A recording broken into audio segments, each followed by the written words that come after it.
Well, welcome everybody to another episode of Advocacy at Work. I am your host, Tim McDonald, and today I am very honored to be welcoming Vincent Lanci, who is a fellow Tampa Bay area resident with me. How you doing, Vincent? Doing great, Tim. Thanks so much for having me, and hello to everyone. Thanks for tuning in. It's so, we were just talking before we hit record, and it's like so nice. We feel like we've known each other, I think, for years, but we just actually met last month when he had me as a guest on his podcast called A Mental Health Break. But I won't go into too far into what you get involved with. I'll let you introduce yourself, Vincent. Yeah, well, I'm excited to be here. Tim's a great pillar for the Tampa community, especially in the mental health space. My name is Vincent A. Lanci, and I went to school for finance and MBA, but my journey took a spin when I was left for dead. I made the decision to get in the car with someone drinking and driving or walk home. I took the safe route home and ended up getting hit by a car that left a bar. Fast forward, I woke up out of a coma at Tampa General Hospital, relearned to walk and talk, spell my name, you name it, had to restart life. And that shifted my perspective on what's most important, right? Finance major, going for a big salary, corner office job title, to not being as fulfilled in the roles I was in the field. So I took the difficult step back and battled the itty bitty committee in my head and put my first book out, Left for Dead, back in 2019. Wow. And I have read a little bit about you after we connected, and your story is just amazing. And I love what you're doing. But before we get too far into our conversation, can you just define what advocacy means to you when it comes to patient advocacy? Advocacy to me is sharing your story. A lot of us, including myself at first, thought, why would anyone care what I have to say? What does my situation matter? But there are so many people in your shoes, maybe not exactly, but traumatic brain injury survivor, hit by a car, right? Broken tib fib. There are communities of people, and in life, it can get lonely, especially as an entrepreneur. I'm alone most of the day. These virtual calls break it up and give me some human to human interaction. But having the power to share your story and recognize that it's not about you. You sharing your story helps so many other people. And through my podcast, as he mentioned, a mental health break, it allowed me to connect with Tim, right? And great people who are doing great work in their communities. His community, the same as mine, right? Which is so impactful because everyone, you are not alone. Please don't ever forget that. It may seem really dark and terrible right now, but after it rains, what happens? The sun always does come out. So you have to keep that in mind. And it's easier said than done, of course, right? We're human. We're hard on ourselves. We give our best friends great advice and then don't take it ourselves.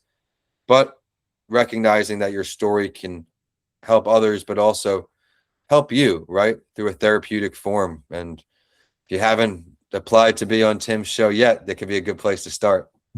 Well, I love that you bring this up because I found it very healthy for me as well, getting involved in advocacy. And I love your definition of it, just sharing your story. It's really, when the basics come down to it, I think it really is that simple.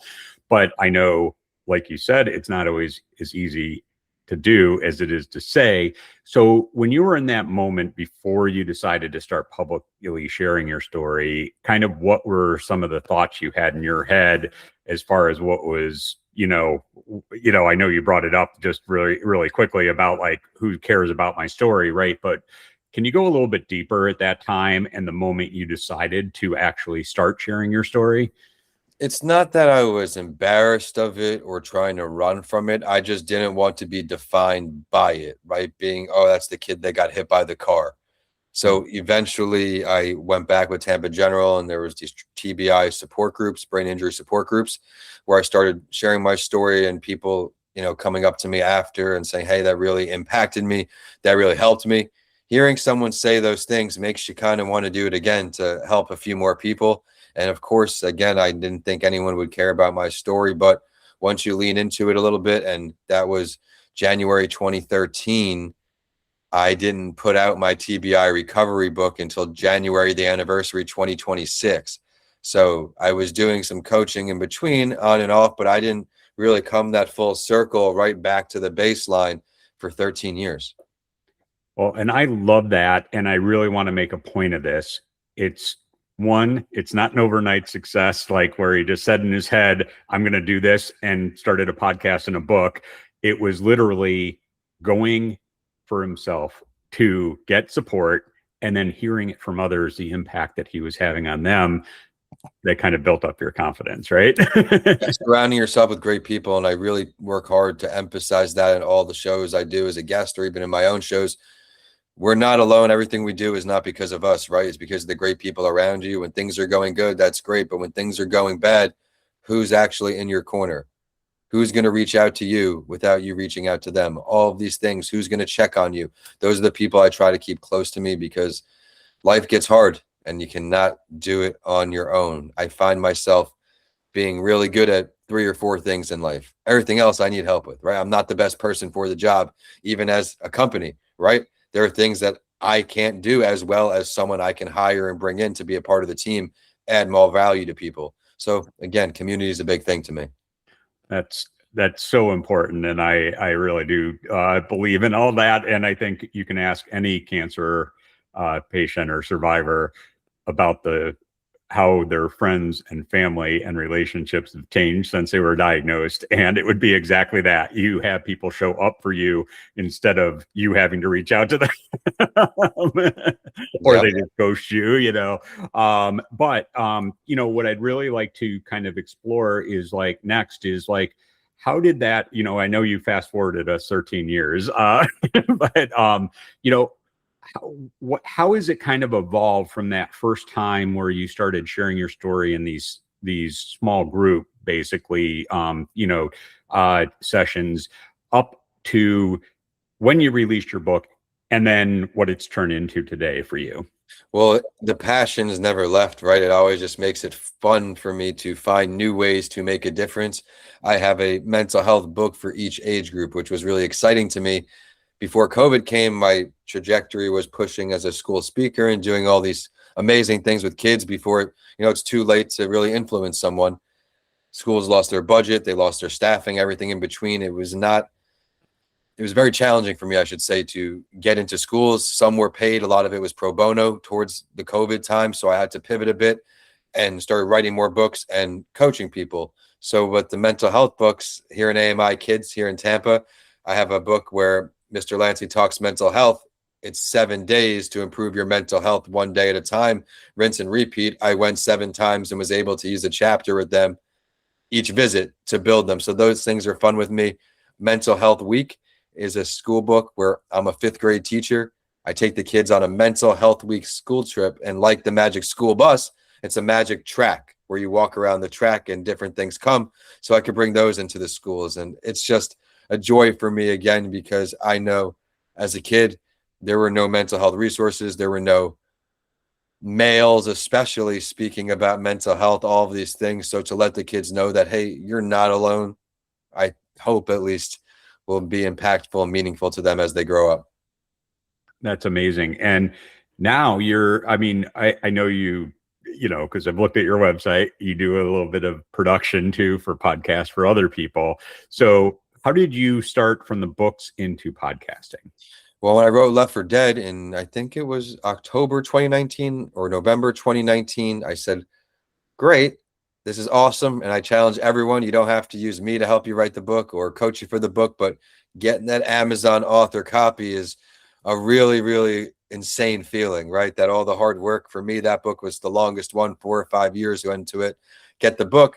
But again, COVID happens, can't school speak, start doing a lot of ghostwriting and book coaching, which is fun. And then people started asking more for podcast help eventually. So you formalize it with, I was Left for Dead. So the company is Left for Dead Incorporated. And then under Left for Dead is Coming Alive podcast production and Living Proof TBI coaching. So Left for Dead to Coming Back Alive. Now we're Living Proof, trying to walk. I'm grateful through the supporters I have in the community, walk them through the timeline of the evolution of, okay, it's not starting with being living proof if something happened. I was left for dead and I have to find a way to come alive again. And then eventually you are living proof that, hey, if I can do it, you can definitely do it, because I am 100% no more special or gifted than anybody else out there, right? I'm just someone who didn't make excuses, went to every meeting, did the little things, because I knew that it would help me become independent again, and I wouldn't have to let someone I've never met ruin my life and my family and friends' lives forever, right? I can work my way back. It just may not look the same.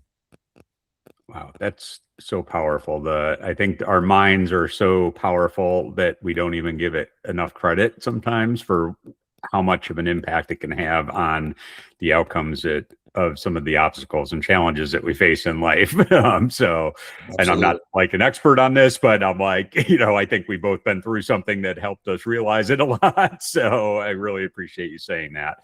Um, Looking at, the work that you do, I mean, I know it's kind of turned into some, business ventures for you, but Yeah. also like, I know it's beyond the dollars that hit your bank account. How do you measure the impact that you have? Well, I think it's just rare, right? It doesn't happen often, but hey, that talk really helped me, Vin. Or hey, I really enjoyed that episode. You'll get an email. In life, especially podcasting, you're not going to keep doing something you don't like to do.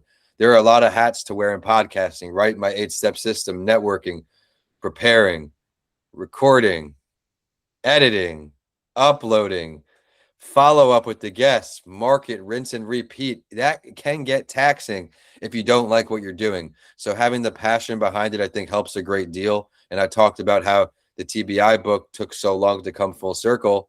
We started with That Entrepreneur Show, where we bring on founders of companies and brands from around the world. And then a mental health break, a few months or maybe a month apart, 2019 and 2020 before the pandemic. But I needed to keep niching down, right? The next one was Pod O'Clock, where I teach people how to podcast like me.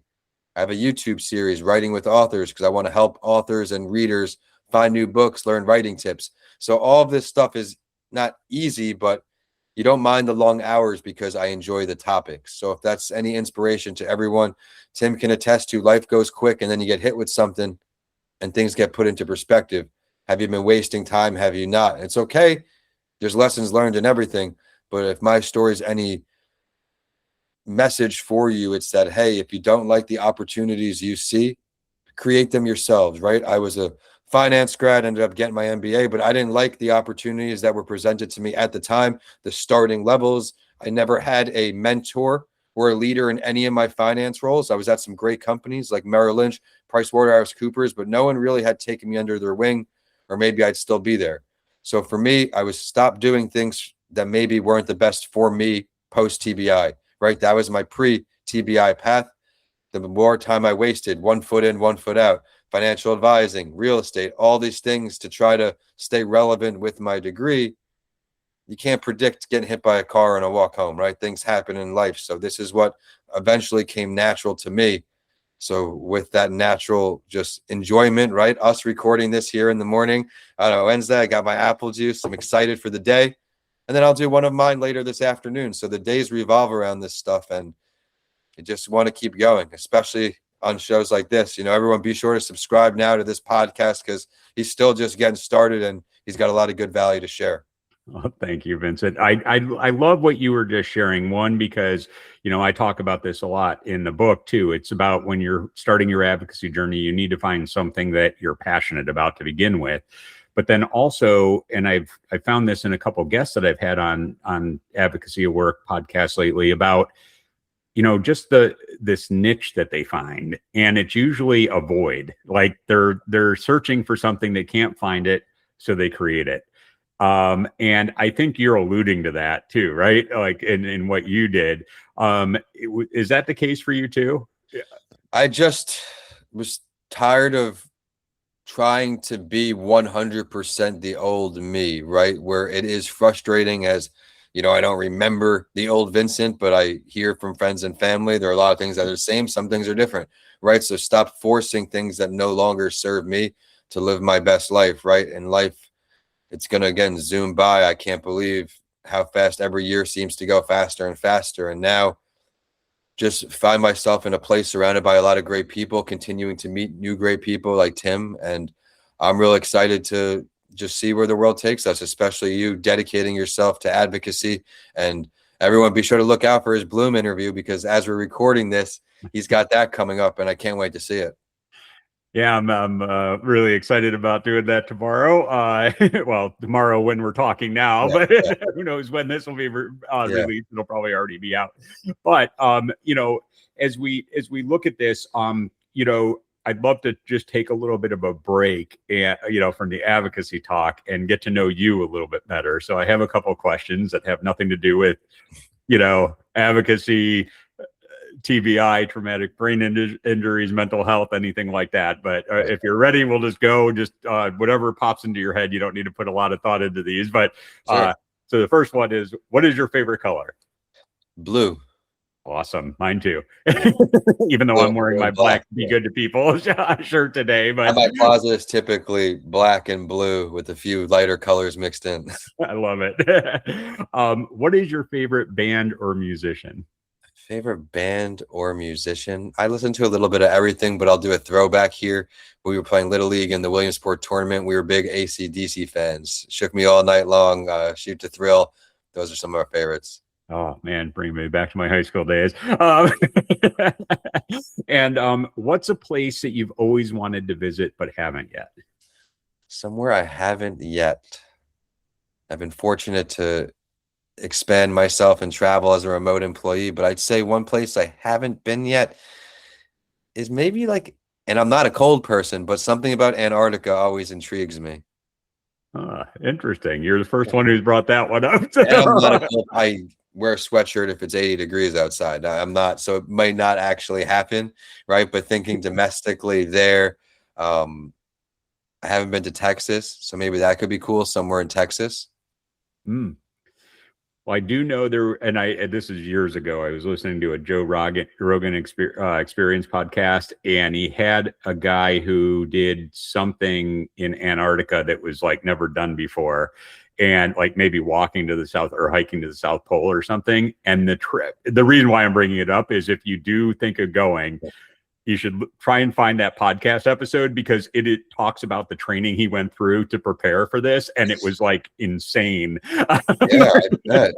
There, like Mount Rushmore, there's a lot of cool stuff out on the other side of the country that um, might be worth checking out. Oh yeah, no, I mean I've been to all 50 states so far. I've been I So think cool. over a dozen international countries over in Europe, and both Mexico, most of the Caribbean, and Yeah. Canada. But it's just like the Asia I haven't been to any of yet, and definitely not Antarctica or Australia or anything like that, or Yeah, Africa. Australia is another good one. Yeah. Yeah, but and then last thing is I know you're pretty open and out there on social media and online and everything, but what is one thing that most people don't know about you? That I come off very extroverted, but I'm very much post TBI an introvert. I spend majority of my time home, and as many entrepreneurs may be able to relate listening on, there's always something to do, right? There's always something to do. So keeping myself busy with that. And the way I recovered through my experience mainly was rewiring my brain through reading, writing, all these things combined. I was a student who could glance over a study sheet before an exam, get a grade I'm happy with, write B, A, whatever, to a student who had to read, write, type, listen, read, write, type, listen, read, write, type, listen again and again and again to retain just a bit of that information. So these learning modalities are things that, I don't like letting go because keeping the brain busy, I know the power of that, right? They told me I may need 24/7 care the rest of my life. I may not go back to school and that, the list goes on, but through the dedication to the little things I talked about, surrounding yourself with great people, anything is possible. And of course, with that, it's got to be doing something you're happy about. Life passes a lot of people by and then it's too late, right? If you have kids, you can't really just jump careers, right? So if you're someone like me, maybe who does not have kids, you're not in a relationship right now, if you're doing something you don't like, please use my message. It might take some time, 13 years, right? It could take a long time for certain things, but I promise it's worth it. I mean, even Tim, he's a beacon of hope. I'm so glad I met him through his inspirational story. Now, taking it farther, right? Doing news stories, the podcast, the book. So again, I'm so glad we connected because I can't wait to see the LinkedIn updates now since we are. Absolutely.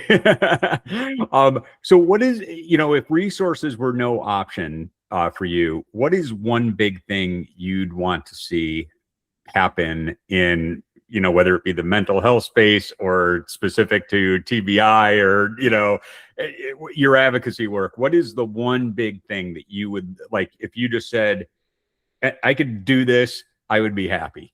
Well, I'll start it with the question for you, Tim. If you break your wrist, what do you do? What's your process, right? You rehab, you take time, you get surgery if you need. You take time away to make sure you heal properly. Now, what if you're going through a bunch of anxiety at work? You have no sick days, you have no PTO. Why is you not treating your mental health while it's still treatable to prevent it from becoming a lifelong challenge, right? When you take a week to get right, staying home, eating well, getting some sunlight, getting some exercise, doing these natural remedies to prevent you from having a debilitating anxiety, debilitating depression, PTSD, you name it, right? Why can't we take preventative actions like if you broke your wrist for if something's wrong with your mental health? So I'd love to see that. There are a lot of people doing great work in the mental health space. Shout out to Tim, shout out to Johnny Crowder, another Tampa guy with Cope Notes, right? Where he sends you a text every day at a random time, message of hope, right? There are a lot of great mental health advocates, and not just males, of course. Majority are females, and it may be stereotypical, but I get a lot more females apply to a mental health break and a lot more males apply to that entrepreneur show. So I always try to mix it up. And I was so grateful when you came across the inbox because I knew the power your story had.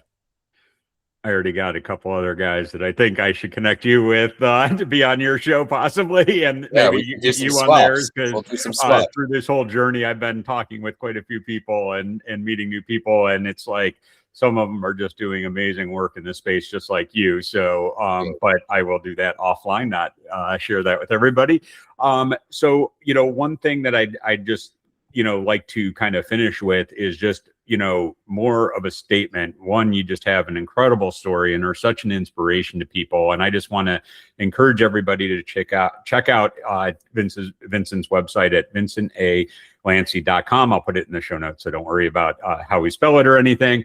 But if you're interested in learning about his podcast, working with him to get your own podcast going, seeing what books he has out there and getting those, subscribing to his podcast, anything like that, just visit his site. All the information's on there. You can learn everything you want to know about Vincent there. But if before we leave, Vincent, if you just had one thing that you would like to share with somebody who's just going through this challenging experience with mental health right now, what would that be? Well, thank you first, Tim, again, for having me on the show, everyone. And if my story resonated with you at all, I'll send you a free ebook, no strings attached, right? If you like it, leave a review or something. But if anything we spoke about today resonates with you, I'm here to help. I have resources. Money doesn't need to be an issue with it. I will send you the PDF just as a thank you for tuning into today's show.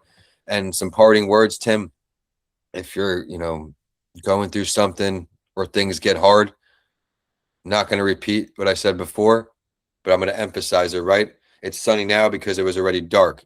At nighttime, it's dark and it gets sunny today. If it rains, it gets sunny. It only takes one piece of something to bring your momentum to the other side. One conversation, one networking event, one anything. One can change everything. Going to one appointment and getting that good news. Hey, Vince, you're cleared to go back down to Tampa, right? Setting things in motion to be independent again. You never know where that force comes. So just maintain the positivity. I know life gets challenging in many, many ways, but you're alive and healthy. So that's what should count.